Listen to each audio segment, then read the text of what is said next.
agosto de 1915, a família Ferreira fez uma romaria à cidade santa do Juazeiro para ver o padre Cícero. Virgulino, então com 17 anos de idade, ficou tomando conta do sítio. Quando o pai e os irmãos voltaram, Virgulino disse que estava acontecendo uma coisa estranha. Alguns animais tinham desaparecido. Os atritos e posteriores problemas entre os Ferreira e os saturninos merecem um estudo à parte. Muitos atritos e combates armados ocorreram envolvendo os Ferreiras, tanto com os saturninos como contra os nazarenos, em dezembro de 1919, antes de Lampião entrar definitivamente no cangaço. Em maio de 1920, ocorre a primeira prisão de João Ferreira, irmão de Lampião. Na segunda vez que foi preso, foi conduzido de Juazeiro. Dona Maria Lopes, mãe de Lampião, morreu de infarto no dia 30 de abril de 1921. Tinha 48 anos de idade. Há autores que indicam ter ela 47 anos quando faleceu. No dia 18 de maio de 1921, José Ferreira, o pai de Lampião, foi executado pela volante comandada pelo sargento José Lucena de Albuquerque, Maranhão, acompanhado do delegado Amarílio e do sargento Manuel Pereira. Eram 6h30 da manhã. José Ferreira tinha apenas 48 anos de idade. São muitas versões sobre a morte de José Ferreira. Maior ainda é a controvérsia quanto às datas das mortes de José Ferreira e de Maria Lopes. Foi após a morte de seu pai que Virgulino decidira se vingar, conforme depoimento de João Ferreira. Conforme depoimento de João Ferreira, Virgulino declarou: "Nós já mudamos 3 vezes para fugir das intrigas dos inimigos. Saímos de Passagem das Pedras, de Poço do Negro e de Olho d'Água. Perdemos mãe, perdemos pai. Quem não tiver coragem acompanhe João por menino, porque de hoje em diante eu vou matar até morrer." A idade de João Ferreira nessa época também é objeto de controvérsia entre os autores. Alguns o dizem com 18 anos incompletos, outros afirmam com 19 anos. João, contando então 19 anos de idade, foi com as irmãs e o pequeno Ezequiel para a casa de Pedro Porcino, irmão de Antônio e José Porcino, onde passaram alguns dias. No entanto, de tantas perseguições sofridas, os irmãos de Lampião iam de um lugar a outro procurando sossego. Passaram por várias casas e localidades até se estabelecerem em Juazeiro do Norte. O primeiro encontro entre o Sr. Pereira e Lampião é outro objeto de controvérsia entre os autores. 1919, 1920, 1922. A idade avançada por vezes provoca lapso de memória. O próprio Sr. Pereira, em entrevista, mencionou datas diferentes para o evento.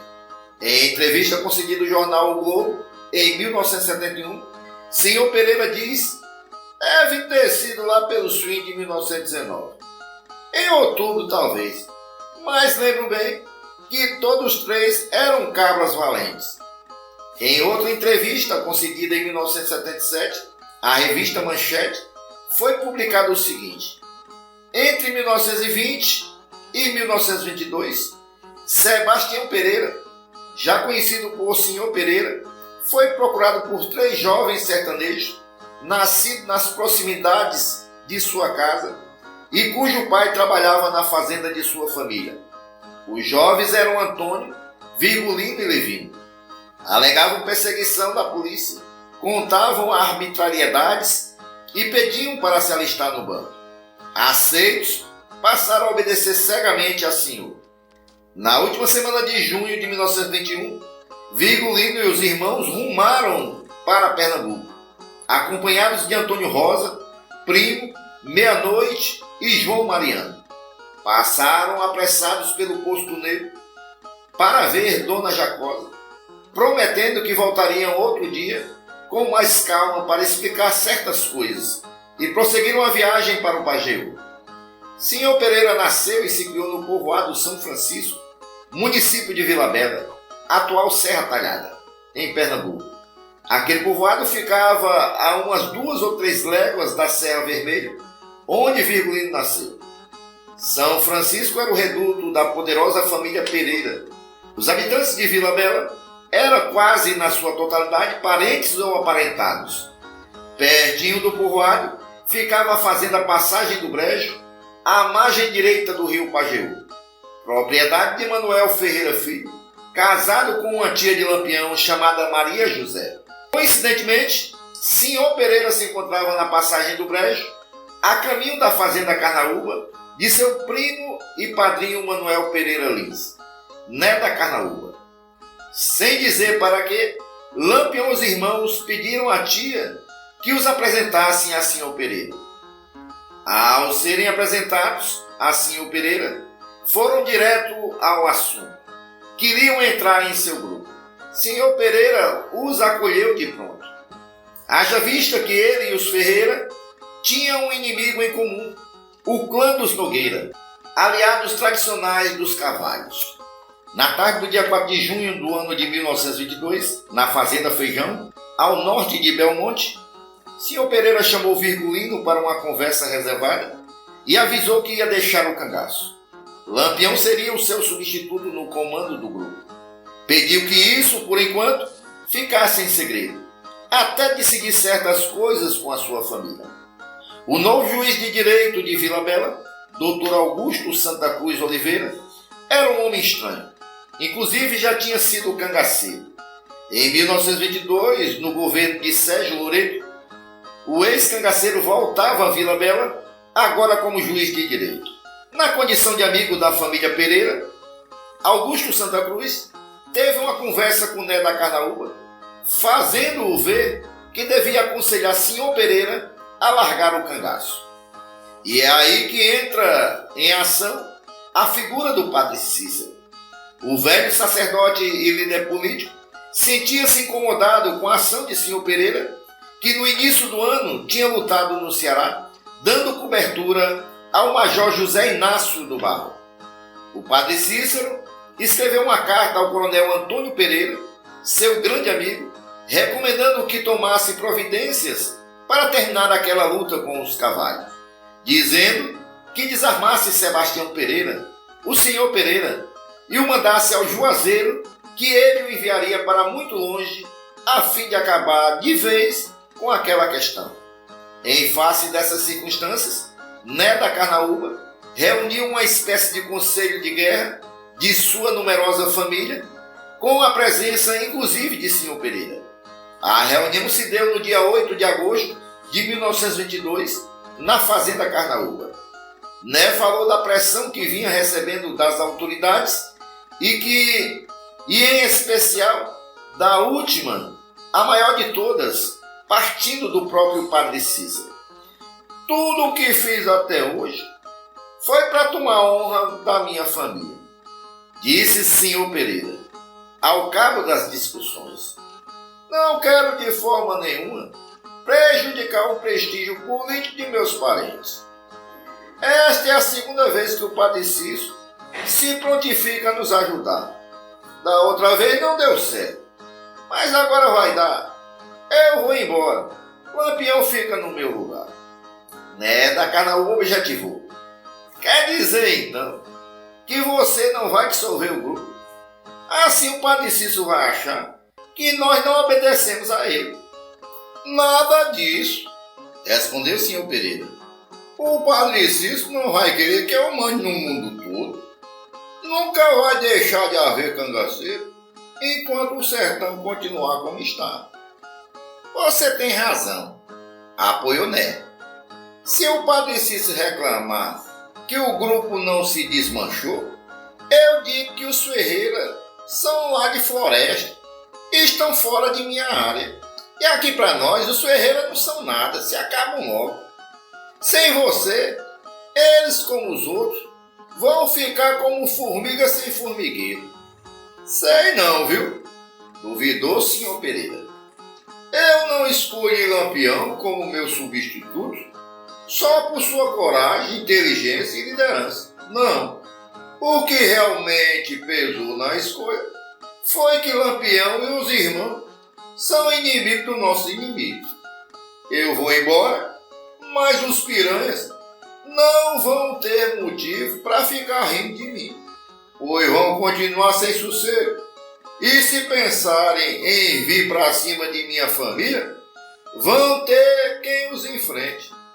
Senhor Pereira já tinha tentado escapar da região antes, entre março e abril de 1920, quando partiram em direção ao Piauí, na companhia do seu primo Luiz Padre, com 6 cabras. Separaram-se no caminho por questão de estratégia. Luiz Padre conseguira fugir e estava vivendo desde então em Goiás. Mas Senhor Pereira, por pouco, não fora preso, retornaram à Vila Bela e reiniciaram as lutas. Já agora, em agosto de 1922, Senhor Pereira faria sua segunda tentativa. Contava 26 anos e 7 meses de idade. Nascera a 20 de janeiro de 1896. Não escondia o desgosto, pois desgraçara a sua vida a troco de nada, já que durante 6 anos de luta não tinha conseguido realizar as vinganças planejadas.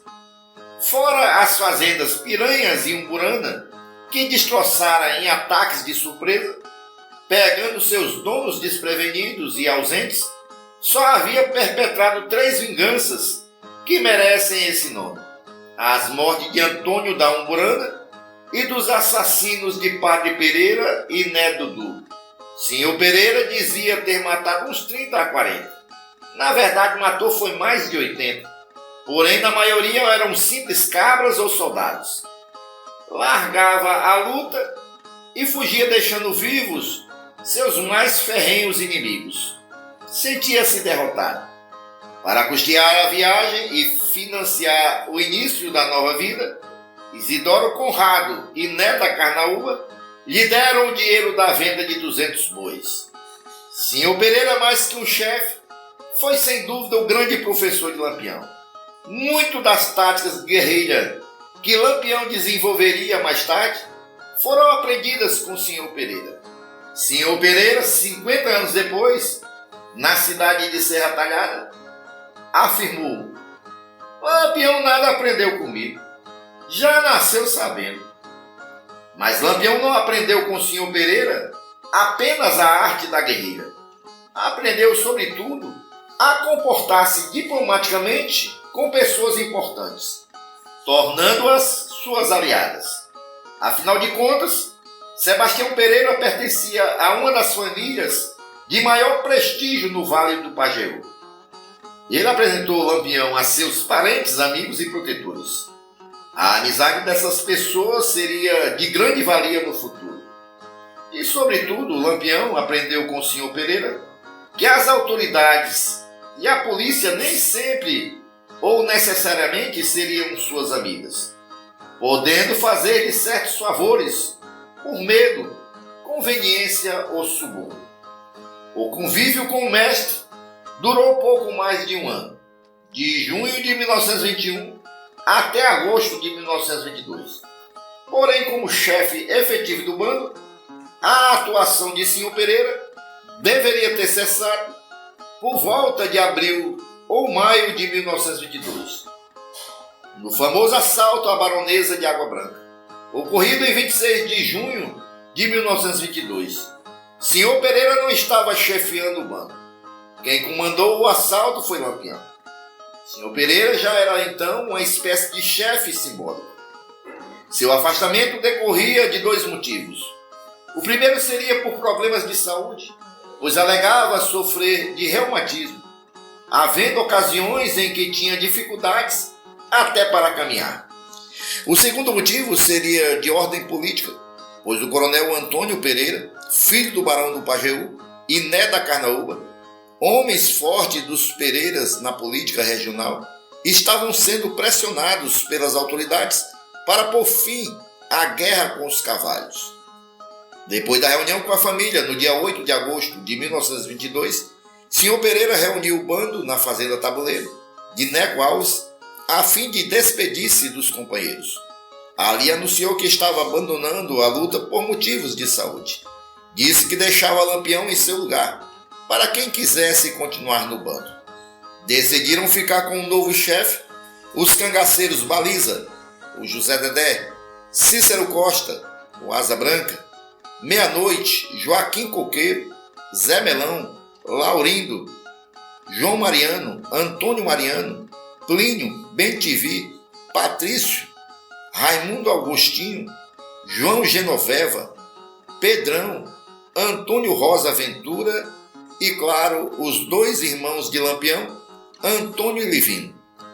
Lampião, acompanhado de Antônio, Livino, Vicente de Marina, Lavandeira e Elias, levou Sebastião Pereira até a Fazenda Preá, propriedade de Napoleão Franco da Cruz Neves, casado com uma irmã de Né da Carnaúba, no município de Serrinha, atual Serrita, Pernambuco, no limite com o município cearense de Jardim, onde se despediram. Era o dia 22 de agosto de 1922. A partir dali, seguiram com o Sr. Pereira apenas Vicente de Marina e Lavandeira. Sr. Pereira levava consigo uma de suas amantes, uma bela morena cearense chamada Lina, da vila de Macapá, atual Jati. Antes de partir, Sr. Pereira chamou o Lampião em particular, dizendo que tinha um pedido a lhe fazer. Lampião, você está lembrado de Sinhá, aquela mulher que a gente teve na casa dela uns meses atrás? Estou lembrado, respondeu o Lampião. Não é aquela que tinha em casa um sargento com a mulher novinha? É, um irmão de Sinhá, chamado Ioiô Maroto, meu parente, homem de minha estima, foi humilhado por um adversário político de Belmonte. Deram uma surra nele, na mulher e nas filhas. Ele quer se vingar e me pediu ajuda. Acontece que eu estou deixando a luta e queria lhe pedir. Lampião interrompeu. Não precisa dizer mais nada, meu irmão. Viaje tranquilo. Na minha cabeça é como se o serviço já tivesse sido feito. A reportagem publicada no Jornal do Brasil, no Rio de Janeiro, numa terça-feira, 25 de fevereiro de 1969, com o título Virgulino no bando de Sr. Pereira. Nessa reportagem, Sr. Pereira enumera alguns motivos da sua saída do cangaço. Depois do combate em que Lampião saiu ferido, eu resolvi me retirar daquela vida. Isso foi no tabuleiro de Neco Alves. Saí mais por causa do reumatismo. O reumatismo me atacava tanto que tinha dia que eu não podia nem caminhar. Lá no norte quase não chovia, mas nos anos de 20, 21 e 22 choveu até demais. Chovia tanto que uma vez, em Passagem do Meio, em Serra Talhada, no Riacho Terra Nova, as forças não puderam me seguir por causa da enchente. Lampião ficaria chefiando o grupo no meu lugar. Lampião, Antônio, Livino, Gato, o Elias, o Vicente, o Lavandeira e um cabritinho foram comigo até a Fazenda Preá, município de Jardim, no Ceará, em fins de agosto de 1922. De lá voltaram, menos Vicente e Lavandeira, que seguiram comigo no rumo de Goiás, passando por Piauí e Bahia. Os homens que ficaram com eles foram esses: Antônio Rosa, Meia-Noite, Joaquim Coqueiro, Plínio, Bentivi, Patrício, Raimundo Agostinho, João Genoveva, Pedrão, Zé Dedé, José Melão, o Laurindo, João e Antônio Mariano, além de seus irmãos. Outros já tinham parado. Acredito que esses mesmos acabaram saindo para outras zonas. Do pessoal que morreu com eles no Angico, eu não conhecia nenhum. Sr. Pereira dava adeus à sua carreira de chefe de bando e Lampião começava a sua. Sr. Pereira descreve a viagem a partir do município de Jardim, Ceará, até onde Lampião, Antônio Ferreira, Livino e outros homens foram levá-lo. Atravessei o Piauí, magiei o São Francisco, aí pegamos aquelas gerais sem tamanho, na Bahia e em Goiás. Estava indo para São José do Duro, hoje Dianópolis, em Goiás, perto da fronteira do Maranhão e da Bahia, onde o Luiz Padre estava morando. Cheguei lá com 38 dias de viagem, a contar de onde Lampião e os outros tinham me deixado. Era setembro de 1922. A longa viagem para o norte de Goiás, por mais de 2.000 quilômetros, feita a cavalo, passando os viajantes na condição de boiadeiros, com armas de cano longo desmontadas nos alforjes e caronas. Com a saída de Sebastião Pereira do sertão do Pajeú, houve, de certo modo, um ponto final no confronto de Pereiras e Carvalhos, com o abandono das armas pelos dois lados. A divergência das duas tradicionais famílias continua até hoje, mas no campo político. Sr. Pereira faleceu numa manhã, no final do ano de 1972.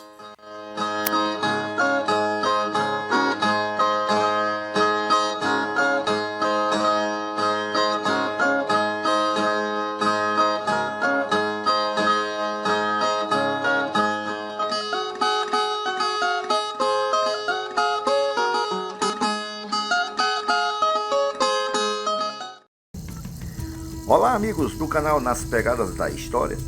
Venho aqui mais uma vez para agradecer pelo apoio de todos ao nosso canal e também lhe pedir, se você ainda não é inscrito no nosso canal, por favor se inscreva, acione o sininho para que você receba as notificações do YouTube e também compartilhe os vídeos que aqui são postados. E se você puder contribuir com o nosso canal, clica aí logo abaixo do vídeo no Valeu e você pode contribuir da maneira que você puder. Quero lembrar ainda a todos, nós estamos divulgando aqui embaixo na descrição do vídeo ótimas dicas de livros com a história do cangaço. A maioria das histórias que são contadas aqui são tiradas destes livros, tá bom? Dá uma olhada, dá uma conferida e nos ajude a mantermos este canal. Muito obrigado a todos e continue conosco no canal Nas Pegadas da História.